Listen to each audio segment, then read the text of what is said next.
Hello, everyone, and welcome back to episode number 8 of the Sim Racing in Focus podcast.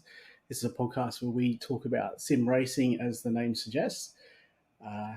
And I am your host, Dean Reddit, and with me once again, as the people on YouTube will probably be able to tell, is Jacob Hughes. Jacob, welcome back. I'm glad that you've managed to pop back up again after last week, and you braved coming back again. Yeah, I feel pretty honoured to, come and realise that you've completely run out of people to get on you, so now you're stuck with me. You were worried that you might have burnt it down after one episode, but I can assure you it's still all okay. So we're still going here. Got a few more left. Yes. So, we've got a few more winners yet. But once again, I'm your host, Dean Reddit. I'm owner and editor at a website known as simracinginfocus.blog, where we do blog style articles and also this podcast. You all will be able to find this podcast now with the video of both of us, lovely looking gentlemen. Packets is wearing a hat at night time, so the thumbnail from last week might have been telling a lie, mate, I think, about your long flowing locks. Yeah, very good. All right, well, sorry, mate. I should go get that out. Yeah. You can just come in with different hairstyles every segment of the show. Absolutely. All right. Well, on tonight's episode, we're just going to catch up on a few race results that have taken place over the last couple of weeks while we've been out and about and doing lots of sightseeing. Get into, what is it now? It's now season 2, week 1. So a couple of new goodies being debuted properly now by iRacing for some actual proper races. And there's been a few patch notes coming out as well. So we'll get over a few topics tonight, a few league results and a bit of news. And then a bit of a bonus episode again this week. Maybe if I had qualified for Scops, we wouldn't be doing this podcast. That's how it is. But all right, we'll whip straight into, I guess, the big one this week that kicked off was the Logitech G Pro Invitational. So Australia's V8 supercar. Let's go with something other than Premier, because we'll just say the pinnacle of the Australian Online V8 Supercar Series. We'd been followed a few of their qualification series leading up to this race from season 1. That was the V8 Veterans and East Coast V8 Supercars. So Mike Taliancic take out the V8 Veterans, get the golden ticket. East Coast, I think, went the way of James Scott in the end. But Sean McNamara and Jacob O'Reilly managed to hold on in the last round with their golden tickets and get through to the Logitech G. So that's all come to a conclusion now. So we'll just jump on the back of that, follow Logitech G, but we probably won't follow the Veterans and East Coast this season. We'll just see how we go for time. But although Packets, we do like to watch a lot of YouTube and a lot of iRacing, it might be a bridge too far to cover all those races. Yeah. Especially how busy I am watching the non-English speaking Twitch streamers a lot of the times. Well, new segment of the show was going to be your Hispanic streamer of the week. Yeah. But anyway, round number 1 went to Sebring. So another track that will feature later in this episode as well for a bit of discussion. So it all kicked off at Sebring this week. Obviously, just a really, really talented field.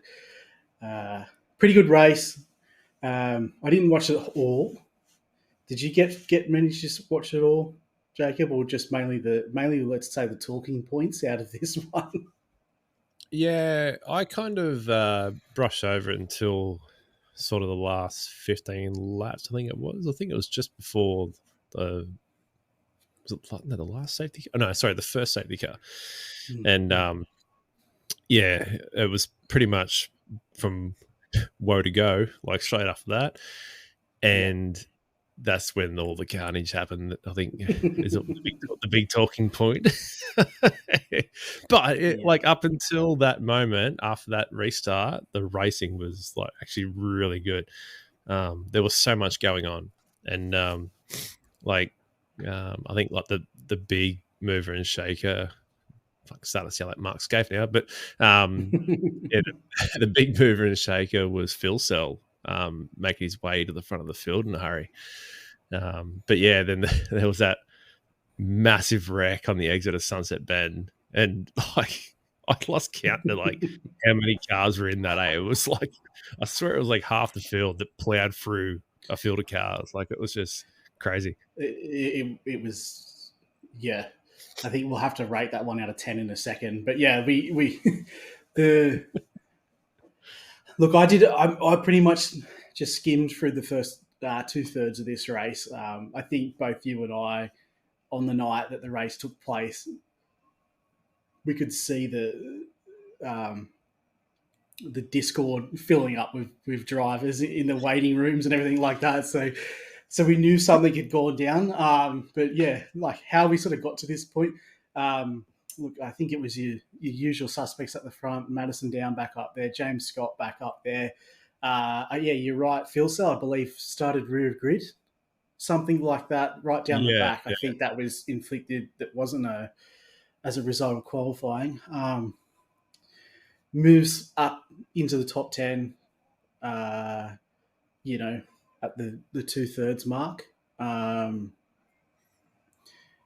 we had, it was around about a lap 11. So everything was sort of going on strategy up until this point from what I could tell. And lap 11, one of the Lobs Esports cars blew his engine into sunset, and that caused the safety car that then Constantine and everyone back up. And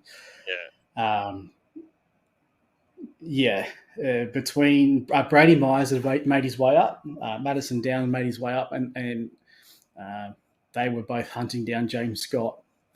And I think with about 5 laps to go, there was a James and Madison come together on the exit of the final turn. And because it was only a few laps after the safety car, it just sent cars. There was numerous helicopters getting sent down the straight. I could notice, but this is the big moment of the race with 5 to go. Yeah, the weird thing was, like, up until that point, like the restart, like everyone was just like sending any move they could, but they were all good moves. And that incident on the exit of Sunset Bend was like, every time I look at it, it looks like it was like some weird net code, because the car just rubber banded into the wall like out of nowhere. And it was really weird. Like it wasn't just the two, like, you know, that weird iRacing thing where if you rub tires together, the cars sort of glue together. It did that. But then the outside car, I can't remember who the outside car even was, but it was Madison, man, I remember. I believe, yeah.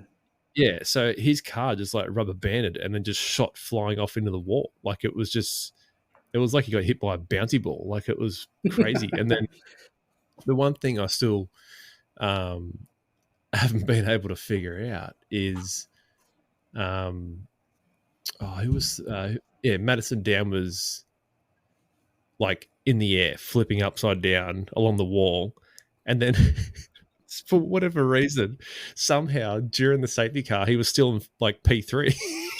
And he had no bonnet, no boot, his car was munted. Like, looking like a Vauxhall Corsa out there. I was like, when the incident happened, he was upside down flying through the air, and somehow he was still in P3 behind the safety car. I don't know what. I'd love to see the replay just of what happened, because it just it's like unpacking it all. And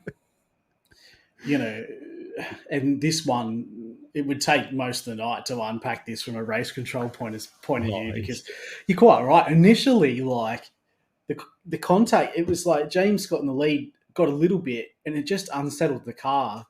But it's almost like he regathered it, and then it went again, and then it just whipped Madison into the wall, and he just come helicoptered and back across the track, and just like literally skittled everyone. That was the pack that was following. Like, obviously they were only tenths apart, but cars everywhere.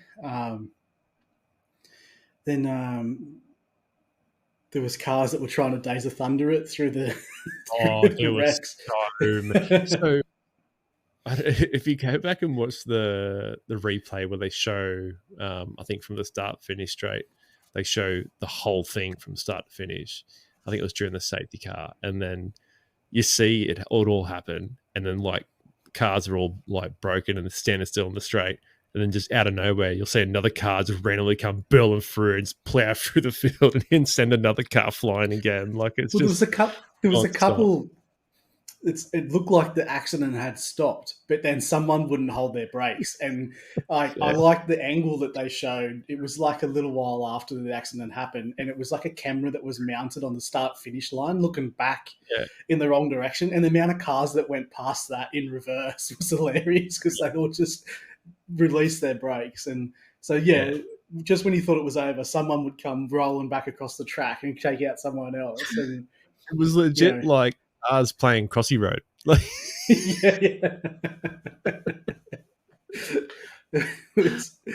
there was I think it was about 8 cars that finished 4 laps down, so that's where their race ended, in that wreck on the main straight.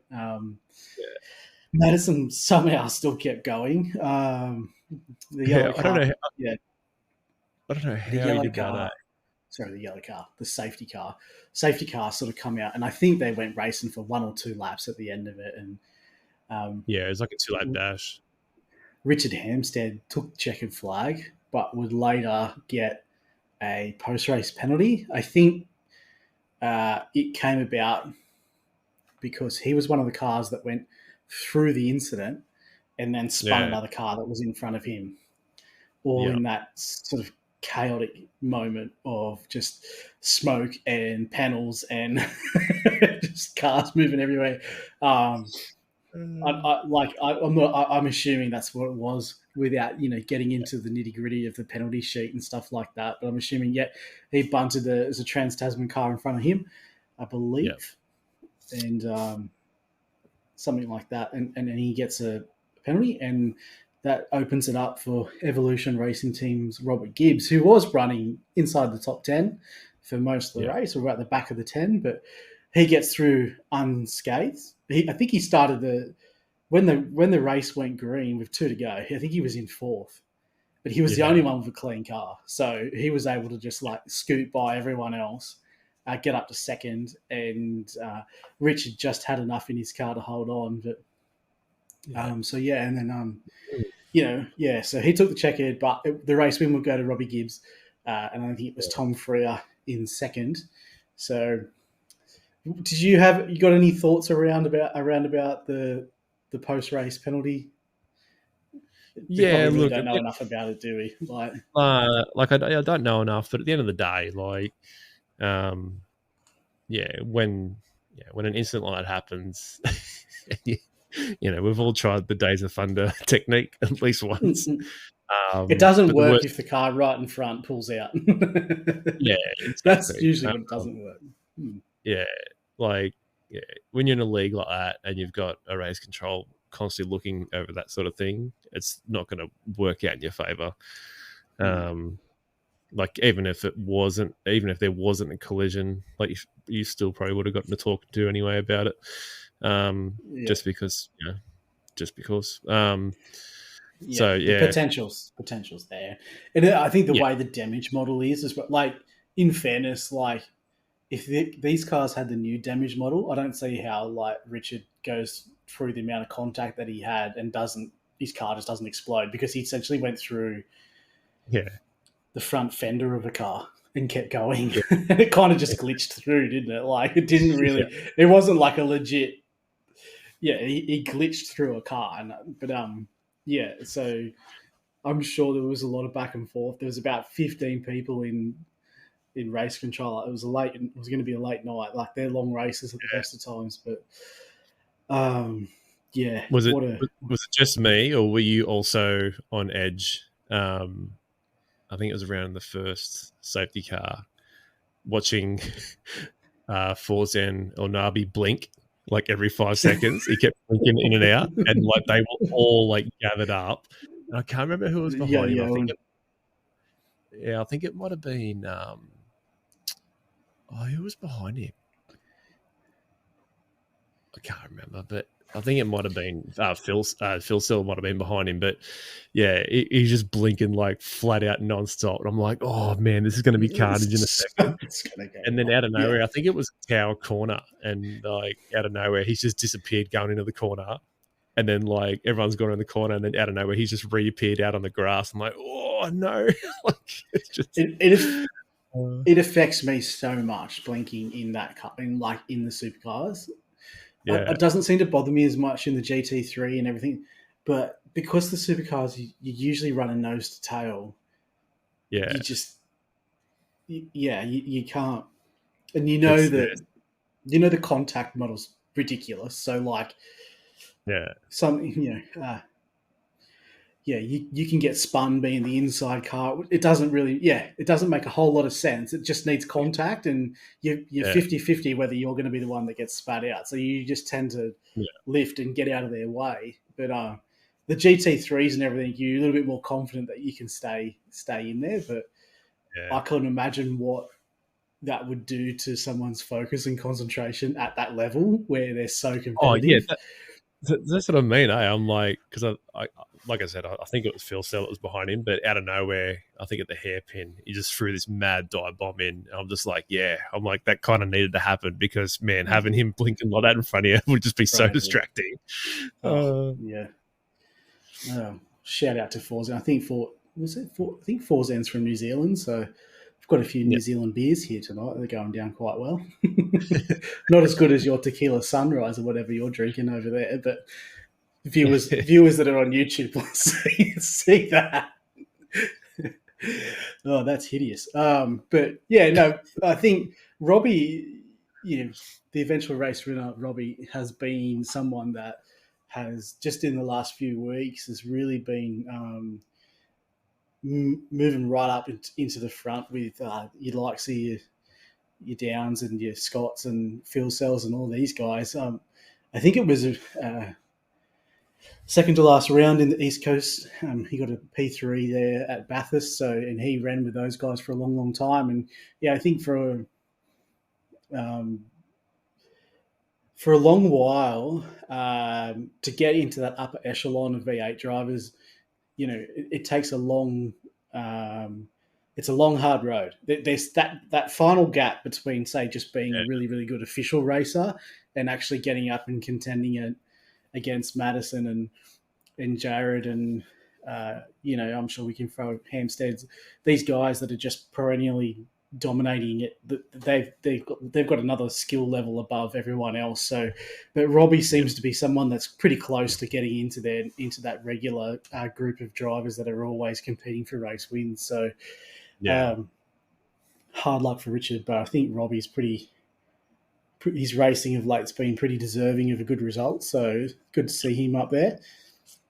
I think it was Tom Freer from Synergy in second, and Hayden Veld also of Evolution Racing Team in third. So good first outing for those guys. And we'll wait and see what round number 2 brings. I do enjoy watching any race at Sebring, but I don't know what it is, but I don't know. Any broadcasted race at Sebring is always a good one, I reckon, no matter what series it is. It is. It was a track that took me a long time to start liking, though.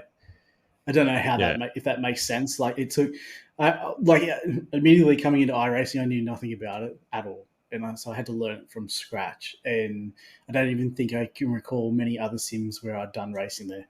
And it's a long lap. It took me ages to figure it out.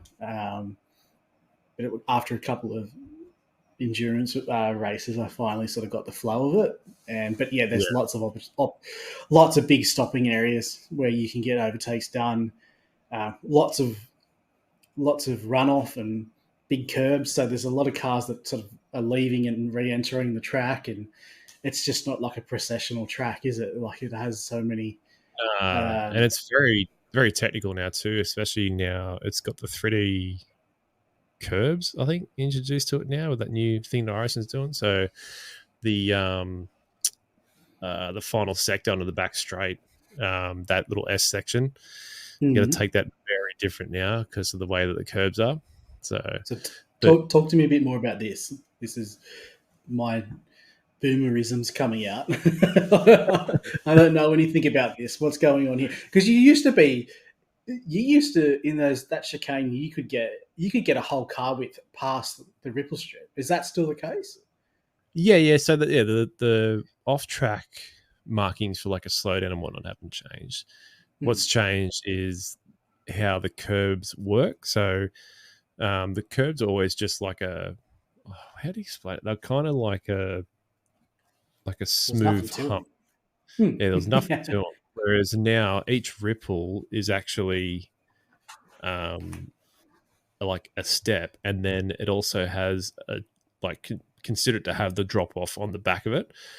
So when you drive the tires over the ripple strips now that do have those curbs, the car does get very unsettled. So like if you drive off the back of the curb where the flat side is, or where the drop off is, like you can notice it heaps. So if you go off a curb the wrong way, it'll really unsettle the car and more slow you down than anything. Unload the tires as well, probably enough. Enough to do that. Yeah, and you do feel it in the wheel nut as well. It's only a new thing that they've been doing. I think it's since last season, maybe. But basically, when Okayama got redone, I think that was one of the first. They released a couple other tracks. I'm pretty sure Sebring was another one at that time that got the 3D curbs. Yeah, okay.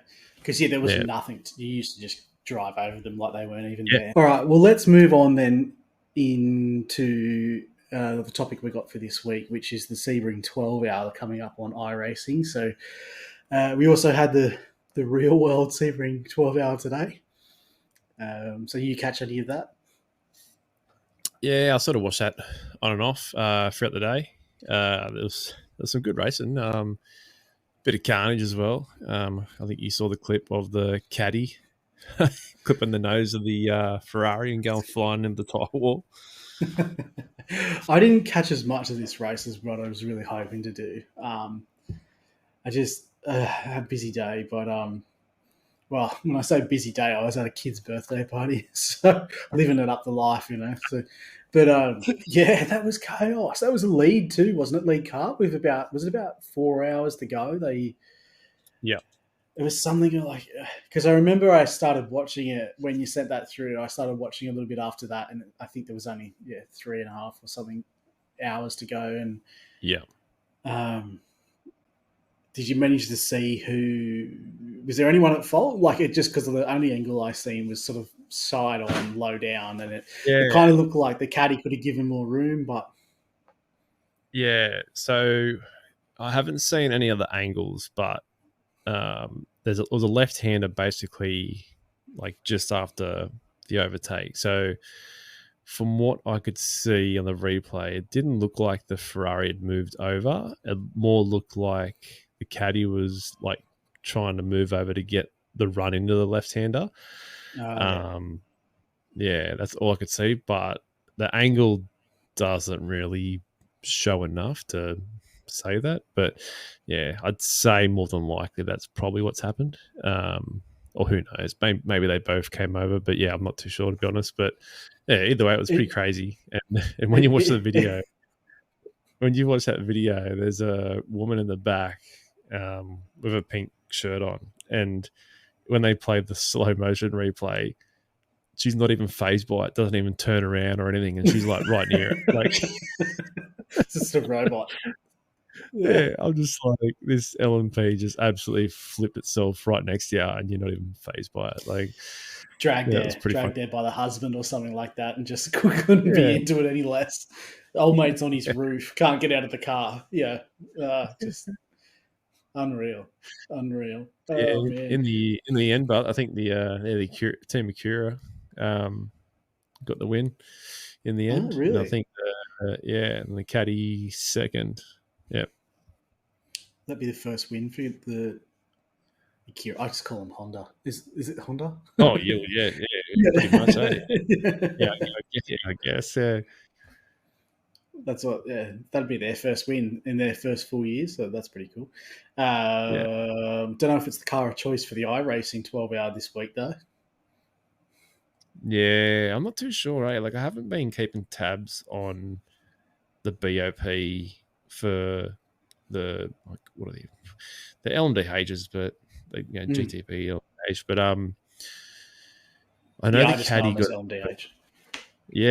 but I know the caddy got a bit of a nerf in the last BOP. I think that was the Daytona one.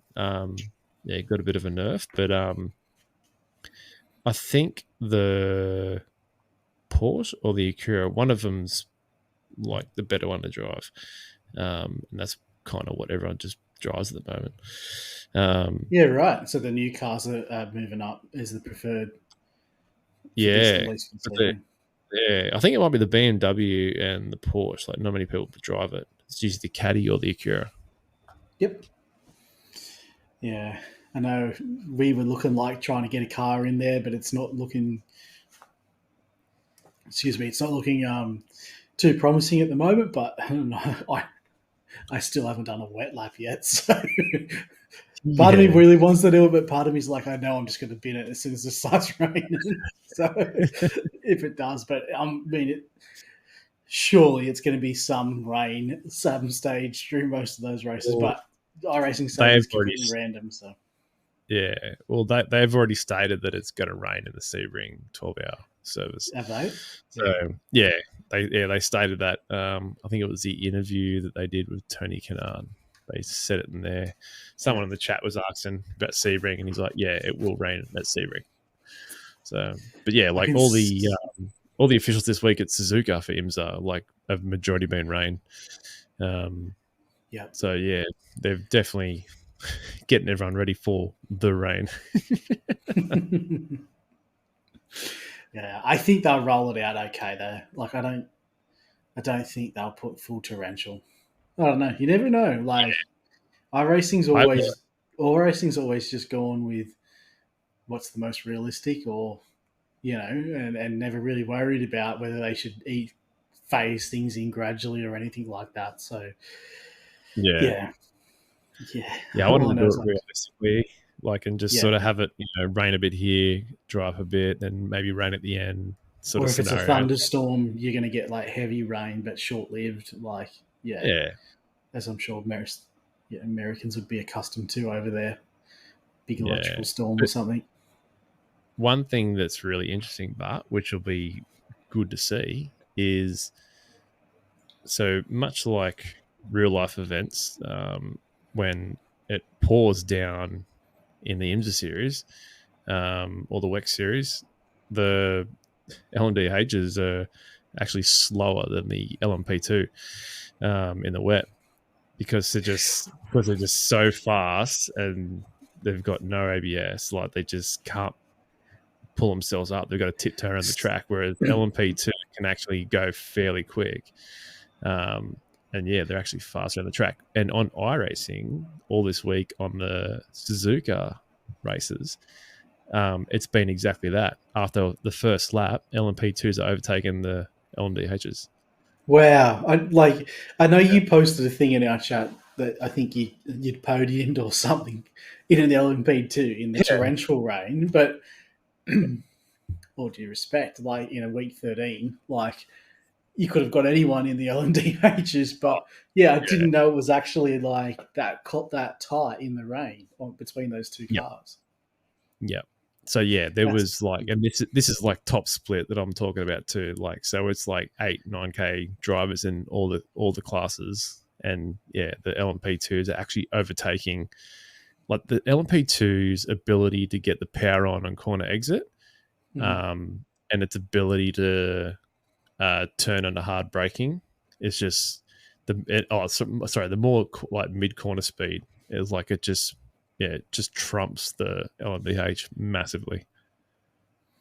Yeah, you just can't get the power down. That's the biggest thing with the LMDH. You just can't get the power down. That's the biggest thing with it. Like, it's just got too much power. Well, it's going to make for some interesting clips, I'm sure. Then this weekend when it actually happens. But Yeah. we had round one of Scops a couple of weekends ago as well that we haven't.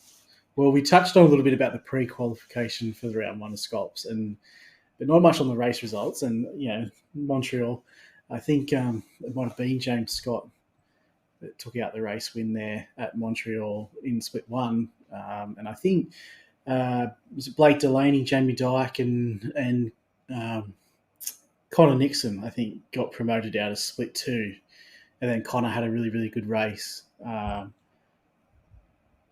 Coming from split two, he finished somewhere around 10 as well. But the race was pretty, although I didn't watch it all start to finish, I think it was pretty clean and what you would expect. So, but the race and certainly the pre-qualification was just a tough slog. The race was pretty on par with the form and a couple of good results there to start and just a good, really good round for AOG and the new admin there at Scops. So guys did a tremendous job. And then we're, as we speak now, round two's underway at Phillip Island, which was, I think, probably even tougher than round one in terms of being able to pre-qual.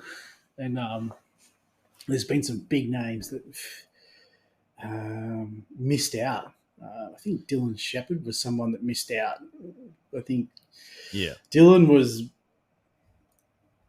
potentially, I'd have to go back and check, but I'll tell you, he was top five and, almost in the championship last year, or at least the races he was in. So a couple of big names missed out there. But, so I'm guessing that by you being here that you didn't qualify? Look, I made some big gains this week. I made some tremendous, I don't want to toot my own horn, but I did manage to get onto the miscut list this week. And so I'm feeling like the new rim that turned up midweek is justified because it's it's a less of embarrassment. But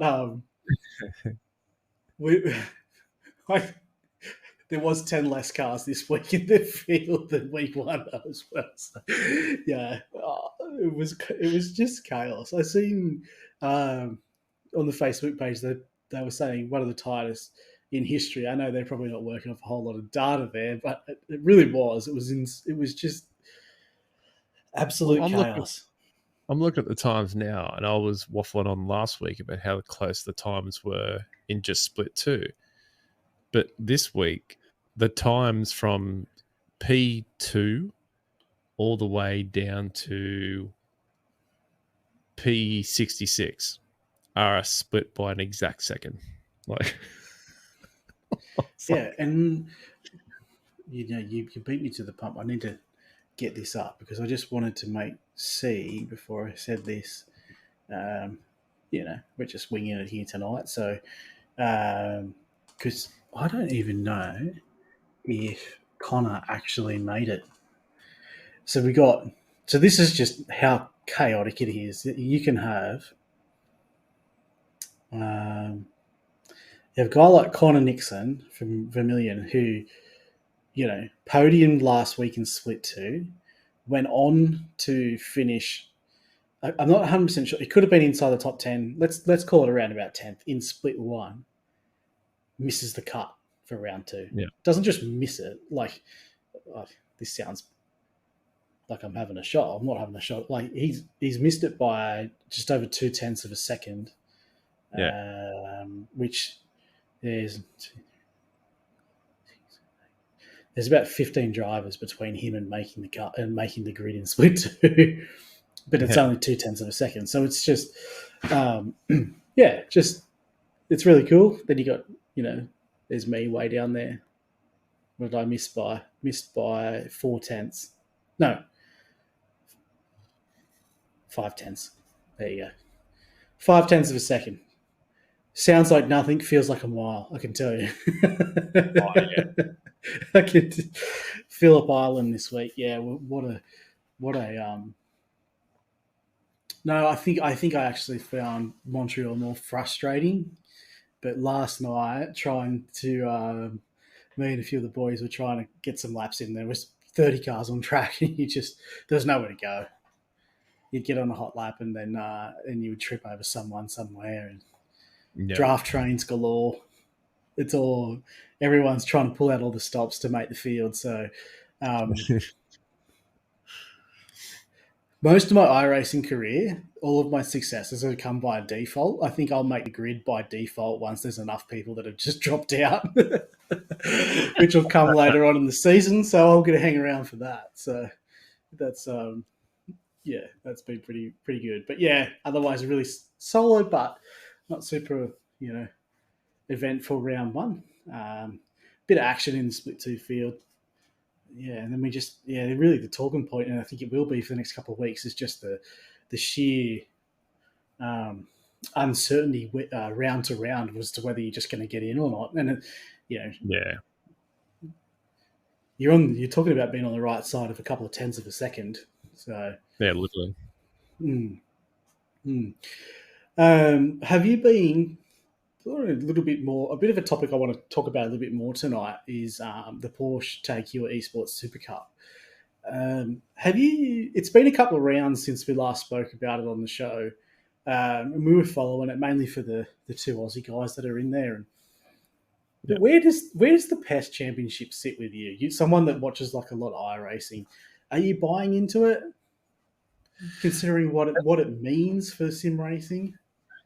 It's funny because as much as I like the Cup car, because I really enjoy the Cup car, I don't usually watch the broadcasts for it. Like I don't usually keep tabs. I don't know. Like I know it's a hard time of day to actually watch something, but yeah, like it's always in the middle of the day, and but the thing is too, like I do usually watch some part of it, but it's the invitational streamer All Stars.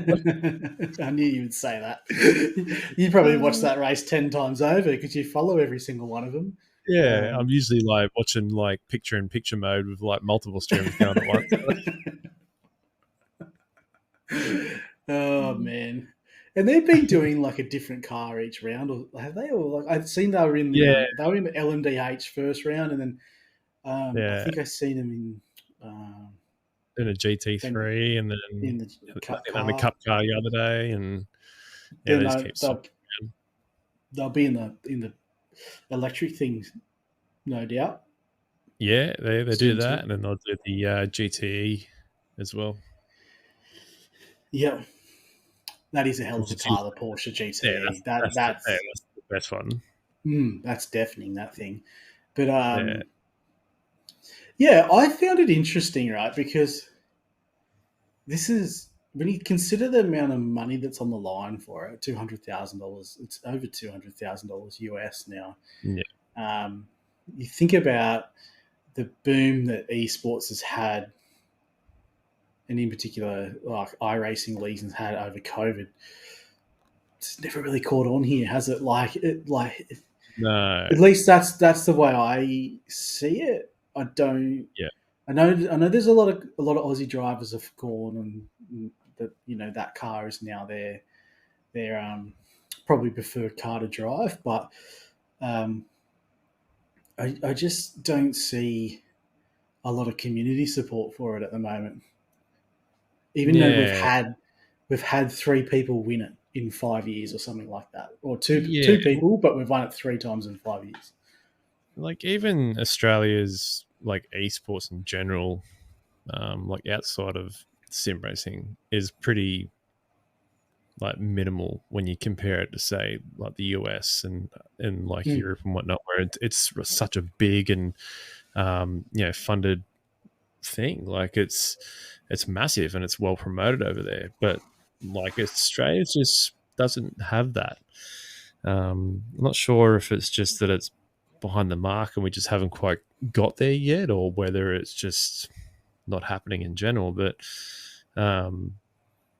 it's a bit odd like that. But when you compare a lot of things from Australia to other countries, so like even our motorsport in general, like the pinnacle for us would the V8 supercars, but in the grand scheme of things, that's nothing to the rest of the world. Exactly. Yeah. And that's why a lot of guys go overseas. That's why a lot of guys go to NASCAR, go to Formula One, Formula Two, to go to everything. So yeah, I think it's just because we live on a tiny island in the middle of nowhere. That's probably why it is the way it is. So, well, I know probably to the rest of the world, when you see an Australian in the server, it's almost like, oh god, like the ping and the connection issues that we have, like, makes us a bit hard. But I kind of feel like we've had enough success at that level now that probably isn't the biggest factor anymore. But you think about it. I could be wrong, but you never. Josh Rogers, I believe, won it twice. Caruso won it last year. We're talking about hundreds of thousands of US dollars, and it doesn't make a weight. People in the community obviously would be happy for them, but if you're winning that level of thing, it's newsworthy, in my opinion. Whether it's Fox Sports or whatever, like Fox Sports had the V8 Supercar League. And well, put it this way, man. Like, we've got 2 Aussie brothers racing in the American Supercross at the moment. One of them is absolutely like obliterating the field. Like, he's going out there every week and winning it by a country mile, and just wiping the floor of them. And man, this is like, he's making millions, like, winning this series, and like millions. It's huge, and it's huge. Is that type of money in motocross? Yeah, man. Like, especially in the States, man. Like, that's why a lot of Aussie guys go to the States, because that's where all the success is, all the money is, and everything else. So, money, yeah. But you get like a 10-second thing on the news here, maybe once a year about them. Like, it's just like, it's pretty Australia's. Like, you probably couldn't even be a professional motocross racer in Australia. Like, think about it, like, in a sport that I know, like golf, for example. If you played like on the Australian tour, you'd probably have to come in the top 5 to earn enough to actually consider that an income. Yeah, and it's such a results driven, and like it'd be the same in motocross, where if you just raced Australian-based races only, you're probably not getting anywhere near enough money to A, run your team, and then B, actually earn a living. So that's go elsewhere. That's what I mean, man. Usually 9 times out of 10 with like Aussie, motocross and whatnot, they either go to Europe and race Europeans because they're just crazy fast, or they'll go to the US, like, because that's where the money is, man. Like, it's why Chad Reed left back in the day. That's why they all leave, because it's where it is. Like, if you want to be the best and you want to earn good coin doing it, it's where you go. And it's still like that. Yeah. Like, I think Jordan won it from Australia. Jordan Caruso last year. I wasn't sure if, Altus Esports had a house. I don't know if they still have it or where that's at. It'd be something that would be really cool to talk to Simon Feigl about. But I think at the time they had it, and Jordan was in there, and that's set up so that he can do the best that he can do on the iRacing platform. But we've also seen Josh Rogers, Dane Warren go as far as Germany to actually do what they do, and it just makes you think, like, is that just purely because there's just no traction here in Australia for them to see it as a feasible thing to stay here and race and have a realistic chance at those championships? I believe they've moved. They might be on Rensport now. Yeah, I think when Dane Warren went there last time, that was for Rensport, I'm pretty sure. Yeah. Which is, man, the funding behind their broadcast for all those events they're holding, and I think they get like near to no views, I think, like every time too. Like, really? Yeah. I've seen glimpses of Ren sport, um, and this is like, we're starting off on the show here mainly talking about iRacing and a little bit of a Le Mans Ultimate or a couple other things, that we've been talking about. But we want to cover one day in the future. We'll try and cover a lot of different titles, and obviously Ren Sport's just boiling away there in the background, but they're making all sorts of claims and yeah, it's like they've. And I'm talking like this is complete speculation, but it's like they've paid for a field. 100%. Yeah. They've paid for a field of races to come and fill their esports league first. Yeah. And then they're gonna figure out the rest of the game after that. Yeah. Yeah. A lot of their marketing is just all hype and We a lot heard of that talk. before. Yeah, and it's all a lot of all talk and no show. Like it's how it's been so far. But apparently, what was it? Yeah, apparently in 2 days' time, they got like a big announcement coming out. So I'm not sure if that means, like LMPs or what, or I don't know. But they're apparently got an announcement coming out in 2 days' time. Does it also feel like there's an embargo there for that field that they can't? I don't know. Yeah, like we don't see, for example, Josh Rogers doesn't compete in PESC anymore. Yeah. He won it twice, finished second another year. And if you're earning $200,000, well, they have the potential to earn $200,000. You're probably gonna, front up again for a fourth season, but he doesn't. So, and it's the same. Yeah. I know Dane. I think it maybe only qualified for one season or maybe 2 seasons, but he was sort of just getting going with his whole PESC campaign, and then, they disappear over there into the O's. It's such a. I mean, it could be getting talked about somewhere else that I don't, not aware of, but it's such a weird, silent topic, isn't it? That you have arguably the 2 best Australian. We're getting down to the nuts and bolts. These guys are the 2 best Australian sim racers, and then they just disappear off the service. I'm sure more people will be more informed than what we are, but when you think about it like that, it's just a weird scenario. Yeah, it's funny, like when you say for instance like when Le Mans Ultimate was sort of getting teased and it had snippets and little videos and like teasers and whatnot come out, you're like, oh, okay, yeah, it's looking good, like, and all these little, get kind of interested in it.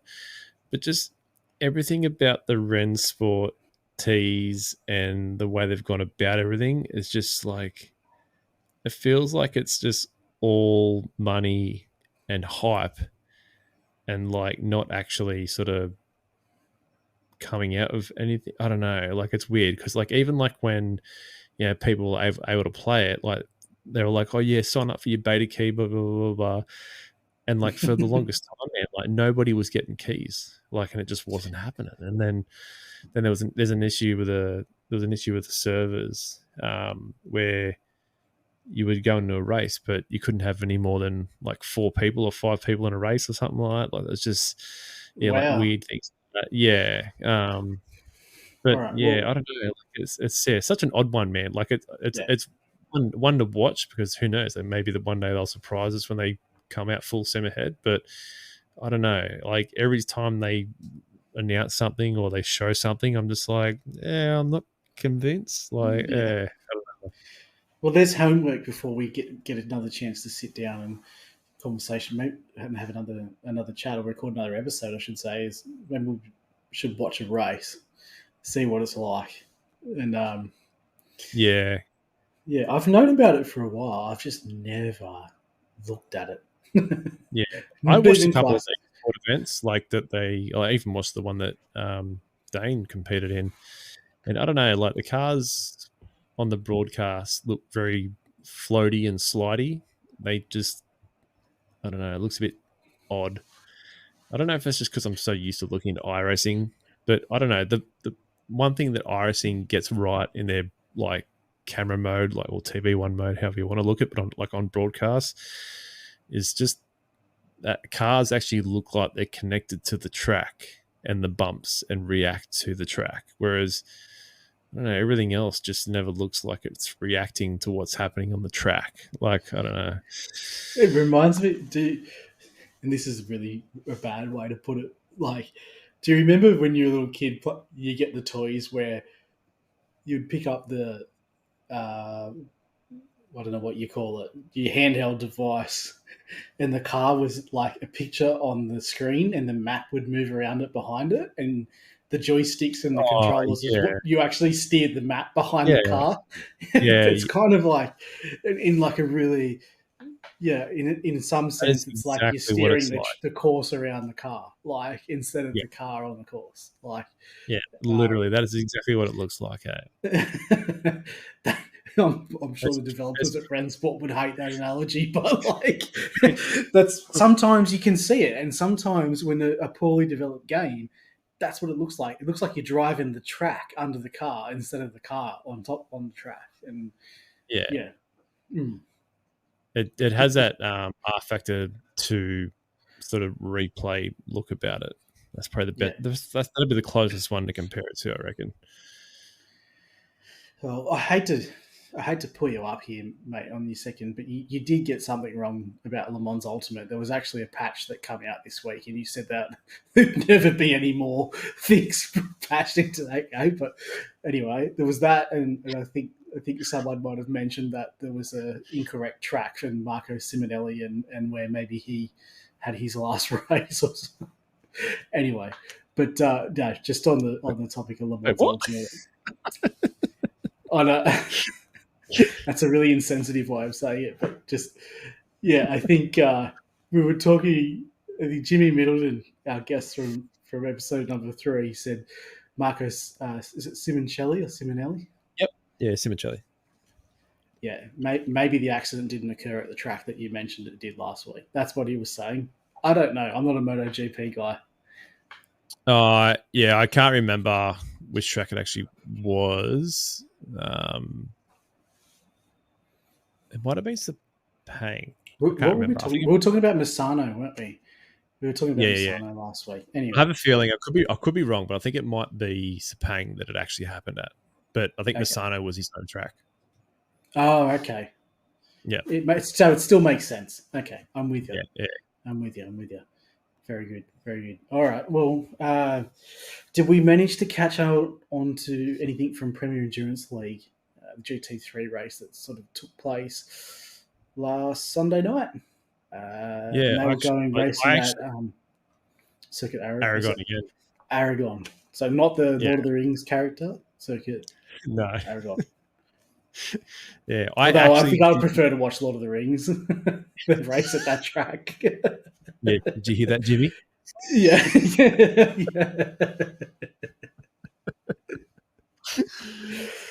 All right, what have you got for us? Have we got a bit of information? This one come down. I actually think Richard Mayer takes his first ever win for Premier Endurance League. Right, I'd like to say that I actually watched this, but I actually was busy that night and didn't actually see it. And the funny thing maybe that's why Jimmy probably had a shot at you, because you were too busy recording this podcast instead of being in his race and paying you $10. So he's just lined up at you for no reason. Sorry, Jimmy. Yeah. All right, go on. I'll stop interrupting you now. Oh, like I said, I didn't see it, so I don't know much to say. No, you don't.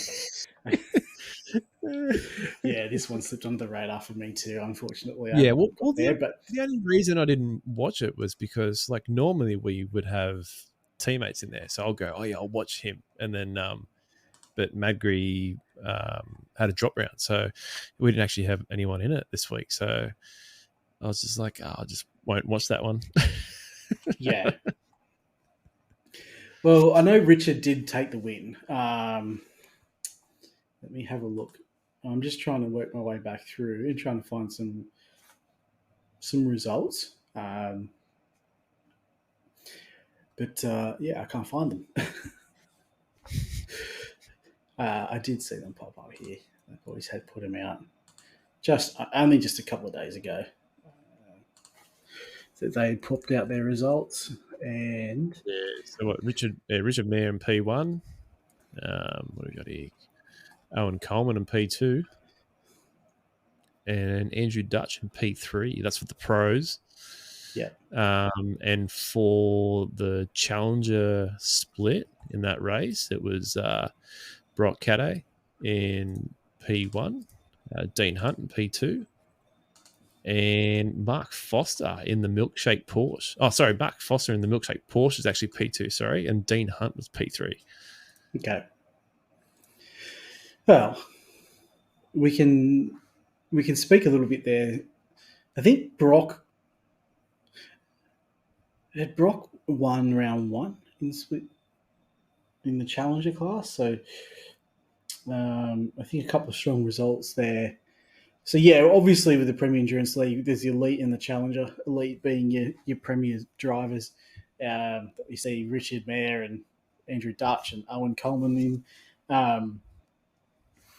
But yeah, Dean Hunt, I believe, won the challenger class from last year. So Yep. I would have thought there would have been a promotion there.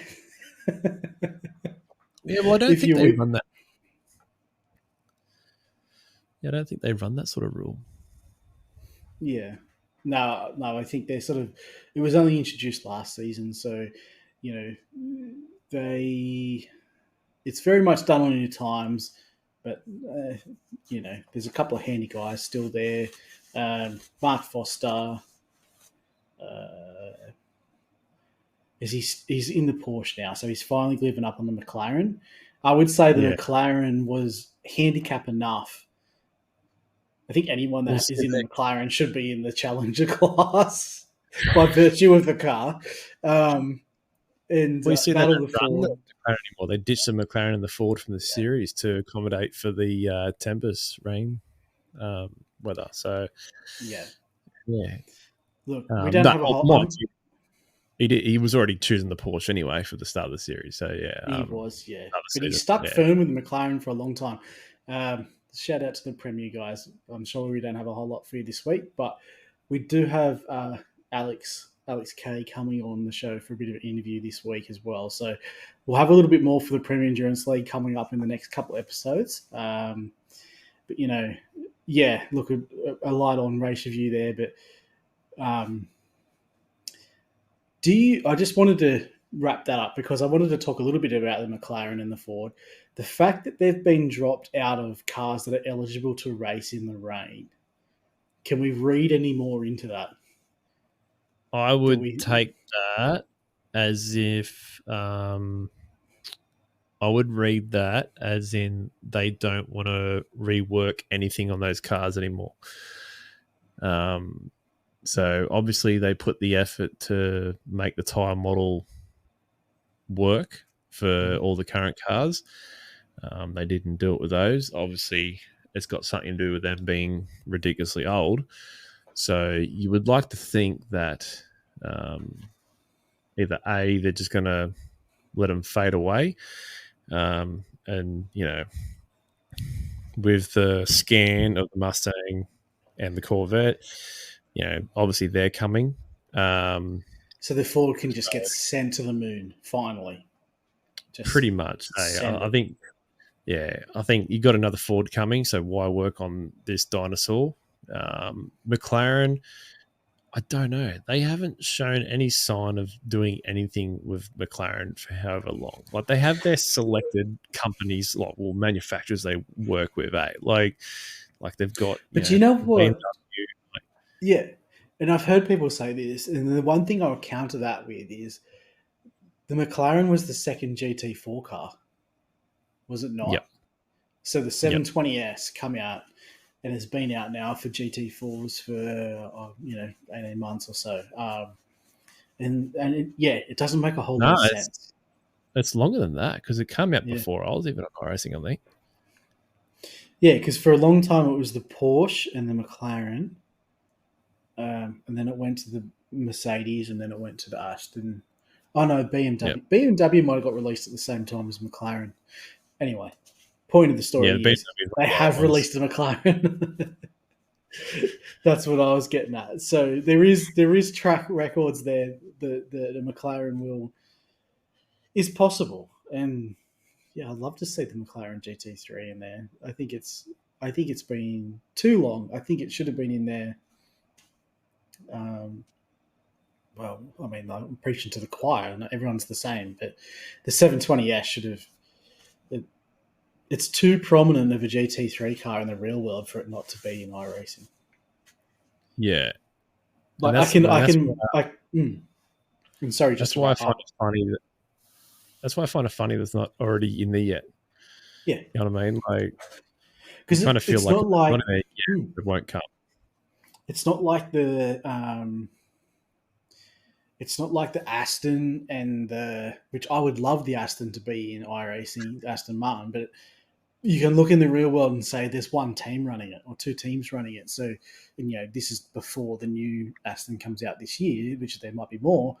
But the McLaren around the world has been a really, really popular car for GT3 races. So Yeah, it doesn't make much sense to me. But the Acura, the Nissan before it went extinct, the Bentley would have been yeah, amazing to be in there. But these are all cars that have sort of died out. But the 720S has never died out in the real world, and that's what just doesn't make any sense to me about this whole yeah. thing with It, iRacing. But obviously they're following IMSA even yeah, for their GT3s, and that's probably the one place where the McLaren doesn't show up all too often. it kind of makes about as much sense as having only the Aston GT4 and not a GT3. Yes. Oh dear. All right. Yeah. Well, we've sort of just blended everything into tonight's podcast. So we were going to have a Yep. structure of race reviews, but we just let normal conversation take place, and that's fine. But I guess we'll finish off tonight's episode. We'll talk a little bit about the patch that come out this week, and I am going to lean really heavily on you here. but I think one of the big things that's come out is the brake light fiasco. Well, actually, let's get you to run us through a little bit about what happened when lights went green on Tuesday our time. There's a few areas with the servers that come online straight away. I think there was rain in every server or something like that. For the official week. Yeah, the official week. So the official week started Australian time, Tuesday, and I think there was a few issues loading in. Yeah, they ballsed up the weather for the Suzuka official IMSA series, and rather than having it as a progressive weather pattern, they set it to static torrential downpour. So it was just from the start of the server to the finish of the server, all the way through qualifying race, everything was just a complete red flag downpour and undrivable. And so it was meme chaos. race for the whole thing, yeah. Yeah, and I watched that Pablo PGZ a lot. He's just so funny to watch. And the dude's super quick as well, and he was driving the LMP2.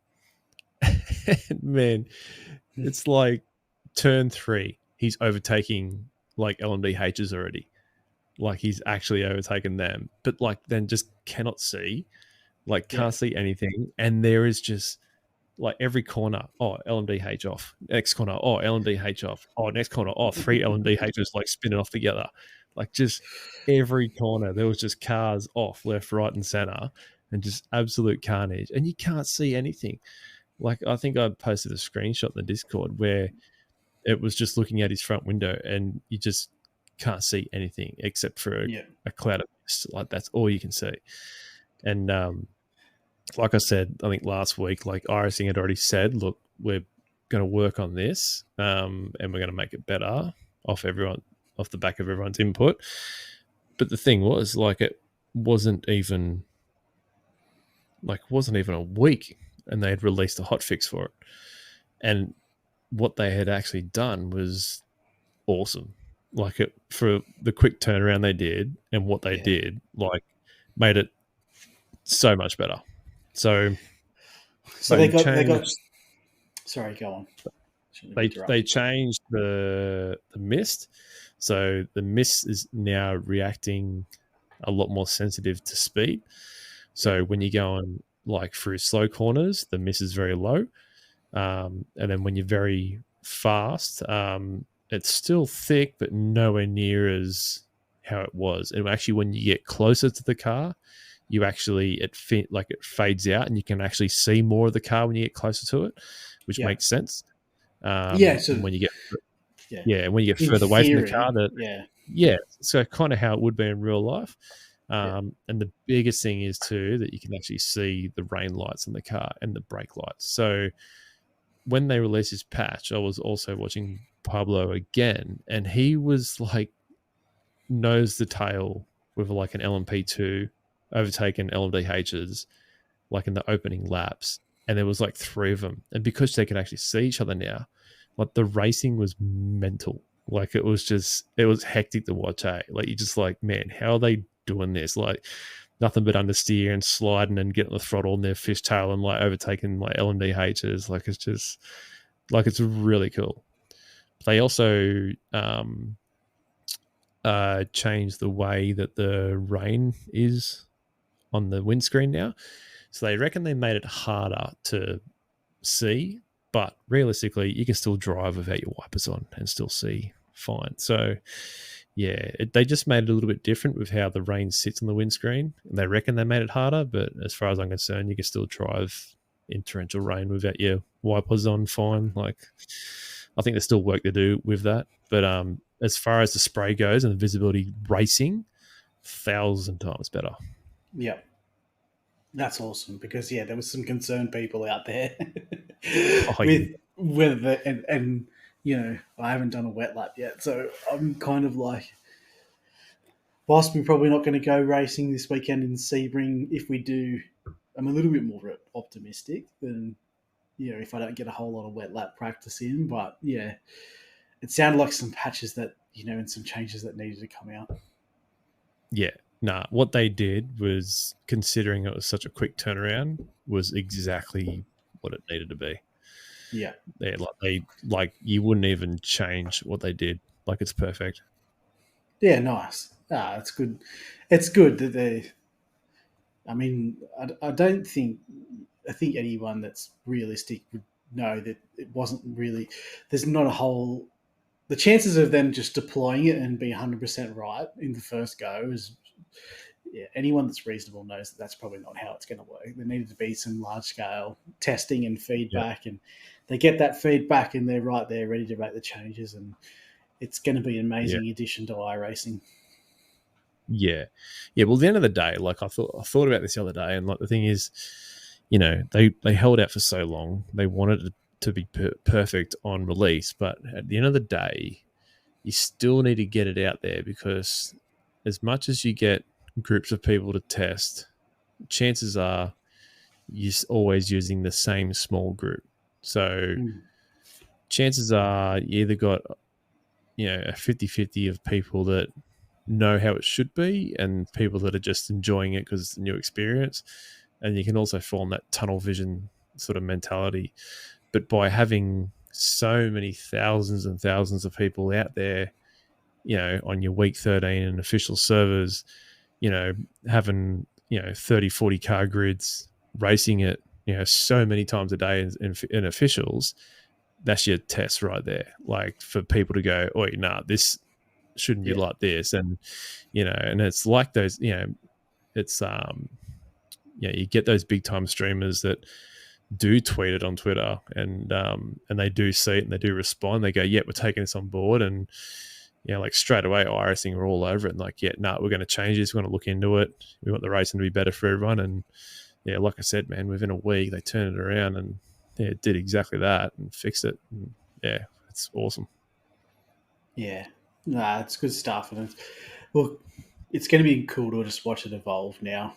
It's going to get better and better and better, and it's that's what makes iRacing what it is that they never just give up. They never deploy and then forget about it. Like, some of these annual release or biannual release games, they get to a certain point and they think, no, we can't put any more time and effort into that. Like, we need to start working on the next game or next edition. iRacing is not like that. It's just constantly keep working. It may not be as quick as what people, in this instance, it was nice and quick, but, in other instances, it might be long, but it's coming. So all I can think of stuff. now is like, what's the next car that it's going to come to? You know what I mean? That's all I can think of now is like, well, what's the next car that's going to get rain tires? Like, you know what I mean? Like, because surely it would have been the Cup car. Yeah, but, like I think a few people surely, want to complain about that.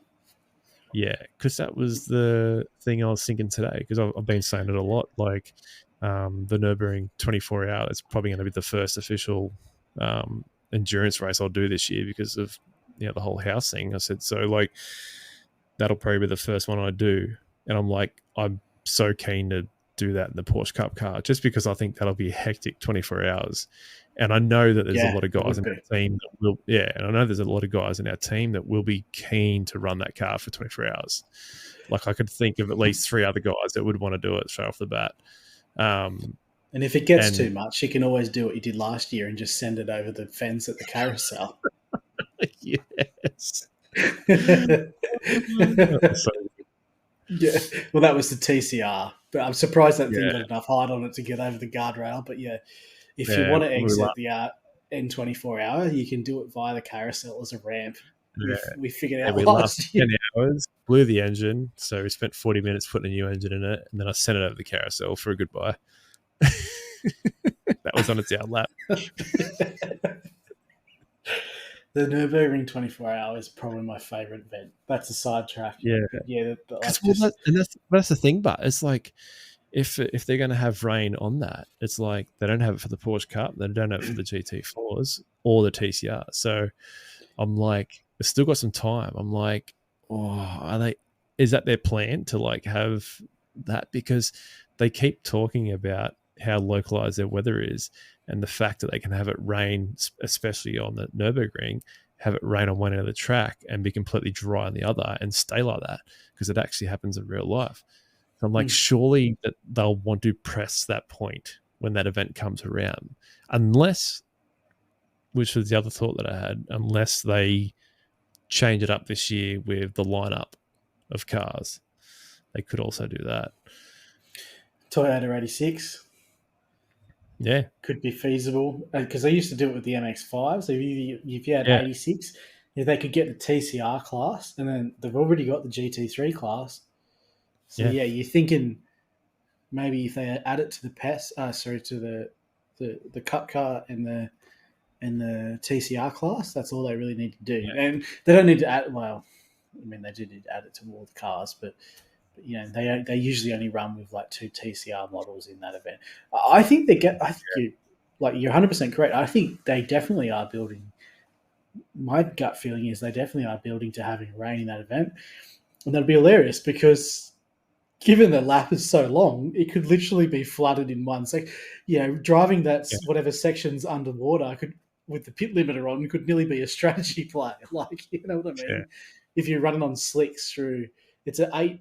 It's an 8.5 minute lap in a GT3 car, let alone a Toyota 86 or whatever. Like, they're going to be 10-minute laps or something. Like, that would be an insane event with rain.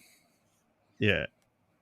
No, that'd be pretty good. And the thing is too, like, they're 100% already got the rain tire sorted for the Cup car, because they accidentally released that on an update like months ago, like months before Christmas. There was a moment there on an update release that they accidentally released the wet tire for it. So they've already got it, but they're probably just waiting for the pest season to be over before releasing it. I mean, like, I know nothing, but everything, my gut, my head, everything tells me that it's just purely for the pest season that they haven't released that car on the wet weather. Absolutely. Yeah. But, all right. Well, we've got one more thing to cover here, which is the Simucube 360 hertz update for iRacing. And I mentioned before that, once upon a time I used to be good with technology, but now I'm accepting of my boomer tag. What the hell is this? So basically, it's like, I guess you could you could compare it to like the refresh rate in your monitor, if that's how you want to look at it. That might be the easiest way to understand it. Yeah. So, if you run your monitor at like 70 hertz, it's going to be stuttery. But then obviously if you run it at say 160 hertz, then you're going to get, more refresh. So you're going to get a lot more coming through. It's kind of think of it the same with the wheelbase. So like the more refresh, the more hertz you run, the more input you're getting from the sim and more detail. So like things like, especially like the little bumps and the little, like the curbs and whatnot, like those little details. Did you ever run IRFFB at all, that little third-party app? You ever try that? No, So I there's haven't. a third-party app called IRFFB, and it had the ability to run, I can't remember if it was 320 or 350, but you used to be able to run the additional hertz, and then it would give you that extra detail. But the only thing is with that, by running the extra, it added latency to input. Oh, To, okay. to the average Joe, you wouldn't really notice it. I think like pro drivers would probably notice it. But yeah, I think the average sim racer probably wouldn't notice it. But yeah, Simucube basically, they have an update now to their software where they can actually run 350 in iRacing. You just got to go in the app INI file, and you scroll down, and then there's a Simucube section. You've got to activate it in there, and then you update to the latest software in your Simucube software, and then it should tell you on your info tag on the Simucube software that you're running a high frequency. And then that's it. But yeah, it comes with the added latency as well. Yeah. But like I said, like I don't think the average guy is going to notice it. But from what I've seen, the reviews getting around of it, like I think Dan Suzuki was talking about it, and he goes, other sims that run that sort of frequency, he goes, seems a bit better. He goes, iRacing's one still isn't quite there, doesn't really feel like 350. He goes, it's definitely an improvement. You feel a bit more, but it's not game changing by any means. Just, something that feels a bit more nicer in your hands, I guess, a bit more detail, a bit more Well, if you pay the movement. money, if you pay the money for a Simucube and this option's out there, you're probably going to want to know about it. Like, Well, the thing is now, because obviously it's something that's worked between iRacing and Simucube, because not only is it in Simucube software, but it's also become a part of the iRacing software to enable that. So yeah, the thing is now that they've done it to one brand, and they've got the data for how to do that with one brand, is that going to happen to other brands? So, will Fanatec get that, or will SimMagic get that? Who knows? So it'd be cool if that starts to become the norm do you have an for other little idea? Yeah, definitely. Do you have an idea where normal wheelbases are running that type of frequency at the moment? Just stock? bits. Is it 120 possibly? It's very low. I know that. I'm gonna So it's ballpark it. significant. Yeah, so Yeah, it's significant up. It's a significant upgrade. It's not a. We're not talking 50 hertz or 100 hertz. We're talking pretty much no, doubling maybe the information that your wheel can process, and yeah, therefore translate into um, um, yeah, inputs and things into your hands, so you get a little bit more information. yeah. Just trying to find out. Yeah, I'm just trying to find out what the actual fucking number is. But yeah, I have a If you feeling it may be 120, but Yeah. Well, that's all right. That's all right. Like, as long as people know that there's a software update out there for all Simucube users that can get them Yeah, pretty much double that output, and like I said, if Simucube's coming with a decent price tag, if this option's out there and you can a couple of little changes to the INI file or something like that, and you can access it, then it's all the more for knowing about it. So yeah. um, yeah, I mean, like, want I to think cover off. Sam Side was talking about it, and he goes like, it doesn't really feel like 350 to him. It feels more like 200. Like, he goes, like, it's definitely an improvement. But at the end of the day, too, like, this could be like just very early doors for it, and a I, test I, for I, him. would, So I would say it would yeah, be definitely. It'll keep I coming. think it's definitely a work in progress for him. I think I don't think this is like a polished thing. I think they're trying to work it No, out and get some feedback off it. nice. Yeah, well, that's definitely worth investigating. I know if I had a Simucube base, I'd be all over that one for sure, and trying to make sure I've got access to unlocking that system's potential. That's for sure. But all right, it's been a fun episode. We debuted the video. I'm sure there's going to be some tweaks to be made, and some edits to come. But it's an interesting, it's an exciting start, and we won't be able to do it every single time when we have guests and stuff on. But if they do come on and they have video, then uh, we'd certainly love to have that opportunity to record. Packets, thanks again for jumping on and saving me this week and providing me someone to bounce off again. So we had a couple of nice comments from the first episode. So hopefully we've done those justice again this week. Hey, thanks for And having me. yes, no, not a problem. And you know, Jake has been kind enough to donate a bit more of his time, and we'll try and have him on every other week or something like to that effect, and get a bit of a chance to talk, especially these news topics that you're very strong at covering. It's always good to get someone on that can flesh out those topics a little bit more than me. Yeah, I'm a bit of a nerd in that sort of sense. Yeah. Yes, but otherwise that's it for episode number 8 of the Sim Racing in Focus podcast. We'll take a quick opportunity to thank Cammus once again for backing the podcast. It's been a brand new venture that we've got going on with Cammus.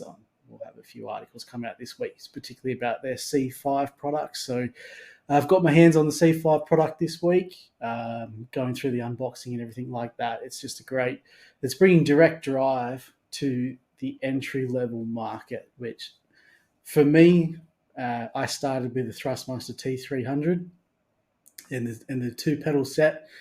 And all I can say is it's a significant improvement having a direct drive, a 5 Newton meter direct drive wheel available at that price point or less. So I think it's about $250 for the wheelbase itself, Australian, $300 for the wheelbase and the dual pedal set. Cammus has a warehouse in Australia that wheels ship from, so postage is nice and quick. But yeah, we'll have all those details linked in the show notes to this episode, and we've also got plenty of content coming out with Cammus and seeing where their products work well in the sim market, whether it be iRacing, whether it be personal favourite of mine, American Truck Simulator. Was waiting for the reaction from Buckets, but we'll get all over it and give it a good test out. But just really good. It's a really nice feeling when you get a little bit of recognition come in from a company, and Cammus has been kind enough to get behind us, and we can't wait to keep working with them in the future. So thanks once again to Cammus for sponsoring this podcast. If you did enjoy the show, of course, you can like and subscribe on YouTube. We've got the video coming out now. You can see our pretty faces, but we're also available on Spotify, Apple Podcasts, Google Play, just about anywhere where you can find a podcast now. So other than that, jump over to the Sim Racing in Focus podcast. Keep it Sim Racing in Focus website. Keep an eye out for some content coming out there soon. So lots of good stuff on the horizon. Thanks once again, everyone. Thanks for taking the patience to sit through this one. Guys on YouTube, sorry if you got a bit of a scare at our ugly mugs, but look, look forward to doing it all again, and we'll see you next week. Bye for now.